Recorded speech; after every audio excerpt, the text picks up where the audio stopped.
along Britain's busiest stretch of water for lifeboat crews as they celebrate 200 years on the Thames. And now, it often surprises people that when it comes to rescuing people from the water, the busiest lifeboat stations in the country are right here in London. Chiswick is one of them, staffed almost entirely by volunteers. Well, as part of our tribute to the incredible work of the RNLI and the fact that it's celebrating its 200th birthday, crews have given Victoria Hollins an insight into what they do and what the charity means to Londoners. A rescue on the Thames is a race against time for the RNLI. Mark Pusey and the crew from the Chiswick Lifeboat Station cover the stretch of river from Richmond to Chelsea. The Thames is incredibly challenging. The water is incredibly cold. There are obstacles underneath the water that are hidden. Bicycles, shopping trolleys, sunken vessels, all that sort of thing. The foreshore turns muddy and shingly, so if people get stuck in the mud and the tide comes in, they're in real problem. The lifeboat teams are almost all volunteers. Mark's a session musician who's played on tours with artists including Ed Sheeran and Elton John. But there are similarities. The adrenaline you get when you're in front of a crowd is almost akin to the adrenaline of hearing that somebody's in the water and needs to get taken out. 2 metres off the bow. 3, 2 metres, 1. Chiswick Lifeboat Station runs the gambit between a very residential part of the river and a very commercial part of the river. So we see lots of rowing traffic and paddleboarding traffic and kayaking traffic, as much as we see big commercial Class 5 vessels, passenger ships, things like that.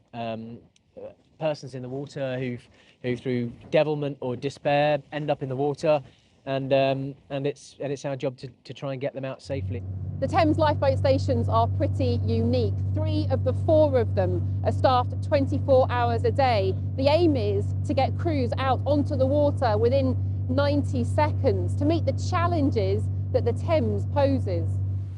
The Thames has got significantly busier in recent years, with river traffic and tourists. Big events like the New Year's Eve fireworks and the boat race require extensive organisation. Yeah, so I'm taking the lead on the boat race. For those like Sophie Williams, whose job it is to keep the river and Londoners safe, the RNLI crews are a welcome addition. So when there's a big event such as the Oxford-Cambridge boat race, there's a lot of planning that goes into it, and that involves getting everyone together. So the RNLI, the PLA, the Maritime Policing Unit and the Fire Brigade to really make sure that river aspect works well. And it's really key, especially for the Oxford-Cambridge boat race, where there's so many people out on the river just watching what's going on. And it's things like that with the RNLI are key. We were about 10 miles, I think, out there on the wreck. Saving lives at sea was the foundation of the RNLI 200 years ago. Amongst more than 142,000 lives saved since are friends Robin from Croydon and Jeff from Surrey. And I got this horrible feeling. I don't know where it came from. It's never happened to me before. I just really felt uneasy, really unsafe down there. The keen divers were rescued by the RNLI off the coast of Lyme Regis last spring.